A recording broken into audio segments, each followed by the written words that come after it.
प्रिय भक्तजनों, आपका हमारे चैनल पर फिर से स्वागत है।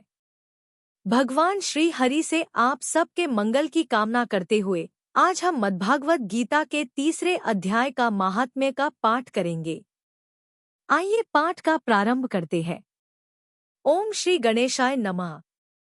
भगवान कहते हैं, प्रिय जनस्थान में एक जड नामक ब्राह्मण था जो कौशिकवंश में उत्पन्न हुआ था।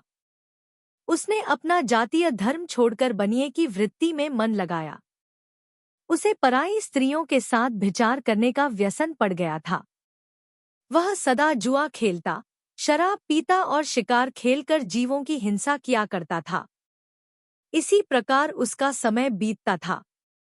धन नष्ट हो जाने पर वह व्यापार के लिए बहुत दूर उत्तर दिशा में चला गया। वहां से धन कमाकर घर की ओर लौटा। बहुत दूर तक का रास्ता उसने तय कर लिया था। एक दिन सूर्यास्त हो जाने पर जब दसों दिशाओं में अंधकार फैल गया, तब एक वृक्ष के नीचे उसे लुटेरों ने धर दबाया और शीघ्र ही उसके प्राण ले लिए। उसके धर्म का लोप हो गया था, इसलिए वह बड़ा भयानक प्रेत हुआ। उसका पुत्र बड़ा धर्मात्मा और वेदों का विद्वान था। उसने अब तक पिता के लौट आने की राह देखी। जब वे नहीं आए, तब उनका पता लगाने के लिए वह स्वयं भी घर छोड़कर चल दिया। वह प्रतिदिन खोज करता, मगर राहगीरों से पूछने पर भी उसे उनका कुछ समाचार नहीं मिलता था।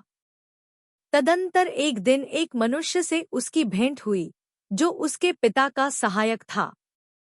उससे सारा हाल जानकर उसने पिता की मृत्यु पर बहुत शोक किया। वह बड़ा बुद्धिमान था। बहुत कुछ सोच विचार कर पिता का पारलौकिक कर्म करने की इच्छा से आवश्यक सामग्री साथ ले उसने काशी जाने का विचार किया। मार्ग में 7-8 मुकाम डालकर वह 9वें दिन उसी वृक्ष के नीचे पहुंचा, जहां उसके पिता मारे गए थे। उस स्थान पर उसने संध्योपासना की और गीता के तीसरे अध्याय का पाठ किया। इसी समय आकाश में बड़ी भयानक आवाज हुई। उसने अपने पिता को भयंकर आकार में देखा। फिर तुरंत ही अपने सामने आकाश में उसे एक सुंदर विमान दिखाई दिया, जो महान तेज से व्याप्त था। उसमें अनेकों क्षुद्र घंटिकाएं लगी थी। उसके तेज से समस्त दिशाएं आलोकित हो रही थी। यह दृश्य देखकर उसके चित्त की व्यग्रता दूर हो गई। उसने विमान पर अपने पिता को दिव्य रूप धारण किए विराजमान देखा। उनके शरीर पर पीतांबर शोभा पा रहा था और मुनिजन उनकी स्तुति कर रहे थे। उन्हें देखते ही पुत्र ने प्रणाम किया। तब पिता ने भी उसे आशीर्वाद दिया। तत्पश्चात उसने पिता से यह सारा वृत्तांत पूछा। उसके उत्तर में पिता ने सब बातें बताकर इस प्रकार कहना आरंभ किया, बेटा, दैववश मेरे निकट गीता के तृतीय अध्याय का पाठ करके तुमने इस शरीर के द्वारा किए हुए दुस्तेज कर्म बंधन से मुझे छुड़ा दिया। अतः अब घर लौट जाओ, क्योंकि जिसके लिए तुम काशी जा रहे थे, वह प्रयोजन इस समय तृतीय अध्याय के पाठ से ही सिद्ध हो गया है। पिता के यो कहने पर पुत्र ने पूछा, तात, मेरे हित का उपदेश दीजिए तथा और कोई कार्य जो मेरे लिए करने योग्य हो बतलाइए। तब पिता ने उससे कहा, नट, तुम्हें यही कार्य फिर करना है। मैंने जो कर्म किया है वही मेरे भाई ने भी किया था।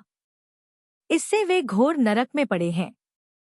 उनका भी तुम्हें उद्धार करना चाहिए तथा मेरे कुल के और भी जितने लोग नरक में पड़े हैं, उन सबका भी तुम्हारे द्वारा उद्धार हो जाना चाहिए। यही मेरा मनोरथ है।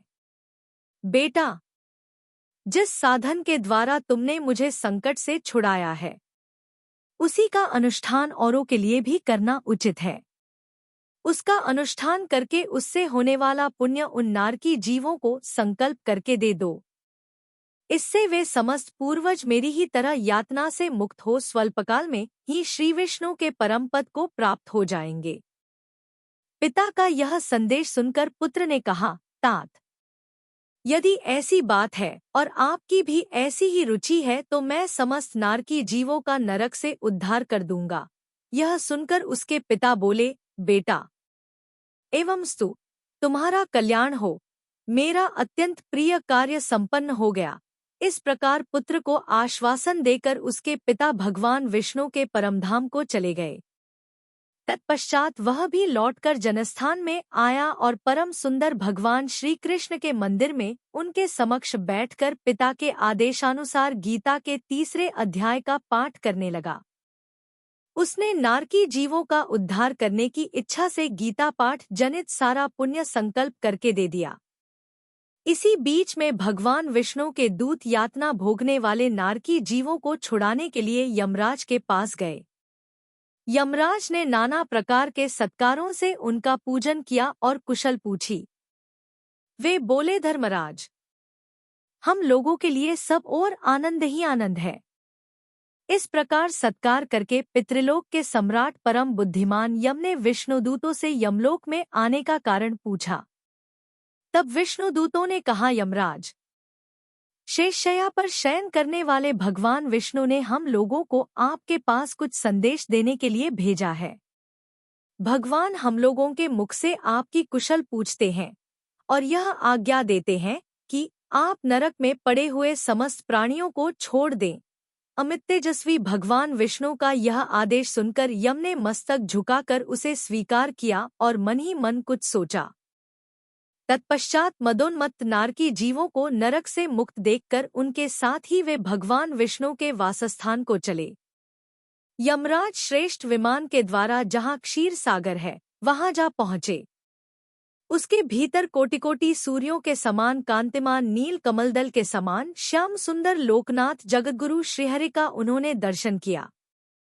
भगवान का तेज उनकी शैया बने हुए शेषनाग के फनों की मणियों के प्रकाश से दुगुना हो रहा था। हृदय प्रसन्नता से परिपूर्ण था। भगवती लक्ष्मी अपनी सरल चितवन से प्रेमपूर्वक उन्हें बारंबार निहार रही थी। चारों ओर योगीजन भगवान की सेवा में खड़े थे। उन योगियों की आंखों के तारे ध्यानस्थ होने के कारण निश्चल प्रतीत होते थे। देवराज इंद्र अपने विरोधियों को परास्त करने के उद्देश्य से भगवान की स्तुति कर रहे थे। ब्रह्मा जी के मुख से निकले हुए वेदांत वाक्य मूर्तिमान होकर भगवान के गुणों का गान कर रहे थे। भगवान पूर्णतः संतुष्ट होने के साथ ही समस्त योनियों की ओर से उदासीन प्रतीत होते थे। जीवों में से जिन्होंने योग साधन के द्वारा अधिक पुण्य संचय किया था, उन सब को एक ही साथ वे कृपा दृष्टि से निहार रहे थे। भगवान अपने स्वरूपभूत अखिल चराचर जगत को आनंदपूर्ण दृष्टि से आमोदित कर रहे थे। शेषनाग की प्रभा से उद्भासित एवं सर्वत्र व्यापक दिव्य विग्रह धारण किए नील कमल के सदृश श्याम वर्ण वाले श्री हरि ऐसे जान पड़ते थे, मानो चांदनी से घिरा हुआ आकाश सुशोभित हो रहा हो। इस प्रकार भगवान की झांकी करके यमराज अपनी विशाल बुद्धि के द्वारा उनकी स्तुति करने लगे। यमराज बोले, संपूर्ण जगत का निर्माण करने वाले परमेश्वर, आपका अंतःकरण अत्यंत निर्मल है। आपके मुख से ही वेदों का प्रादुर्भाव हुआ है। आप ही विश्वस्वरूप और इसके विधायक ब्रह्मा है। आपको नमस्कार है। अपने बल और वेग के कारण जो अत्यंत दुर्धर्ष प्रतीत होते हैं, ऐसे दानवेंद्रों का अभिमान चूर्ण करने वाले भगवान विष्णु को नमस्कार है। पालन के समय सत्वमय शरीर धारण करने वाले विश्व के आधारभूत सर्वव्यापी श्रीहरि को नमस्कार है। समस्त देहधारियों की पातकराशी को दूर करने वाले परमात्मा को प्रणाम है। जिनके ललाटवर्ती नेत्र के तनिक सा खुलने पर भी आग की लपटें निकलने लगती हैं, उन रुद्र रूपधारी आप परमेश्वर को नमस्कार है। आप संपूर्ण विश्व के गुरु, आत्मा और महेश्वर हैं, अतः समस्त वैष्णव जनों को संकट से मुक्त करके उन पर अनुग्रह करते हैं। आप माया से विस्तार को प्राप्त हुए अखिल विश्व में व्याप्त होकर भी कभी माया अथवा उससे उत्पन्न होने वाले गुणों से मोहित नहीं होते। माया तथा मायाजनित गुणों के बीच में स्थित होने पर भी आप पर उनमें से किसी का प्रभाव नहीं पड़ता। आपकी महिमा का अंत नहीं है, क्योंकि आप असीम हैं। फिर आप वाणी के विषय कैसे हो सकते हैं? अतः मेरा मौन रहना ही उचित है। इस प्रकार स्तुति करके यमराज ने हाथ जोड़कर कहा, जगतगुरु, आपके आदेश से इन जीवों को गुणरहित होने पर भी मैंने छोड़ दिया है। अब मेरे योग्य और जो कार्य हो उसे बताइए। उनके यो कहने पर भगवान मधुसूदन मेघ के समान गंभीर वाणी द्वारा मानो अमृतर से सींचते हुए बोले, धर्मराज, तुम सबके प्रति समान भाव रखते हुए लोगों का पाप से उद्धार कर रहे हो। तुम पर देहधारियों का भार रखकर मैं निश्चिंत हूँ। अतः तुम अपना काम करो और अपने लोक को लौट जाओ। यो कहकर भगवान अंतर्धान हो गए। यमराज भी अपनी पुरी को लौट आए तथा वह ब्राह्मण अपनी जाति के और समस्त नारकी जीवों का नरक से उद्धार करके स्वयं भी श्रेष्ठ विमान द्वारा श्री विष्णुधाम को चला गया। इस प्रकार तृतीय अध्याय यही समाप्त हुआ। इसके आगे के अध्याय समय समय पर हम प्रस्तुत करते रहेंगे। आगे के अध्याय देखने के लिए हमारे चैनल के साथ जुड़े रहे। आपका दिन मंगलमय हो। भगवान श्री हरि की कृपा आप पर बनी रहे।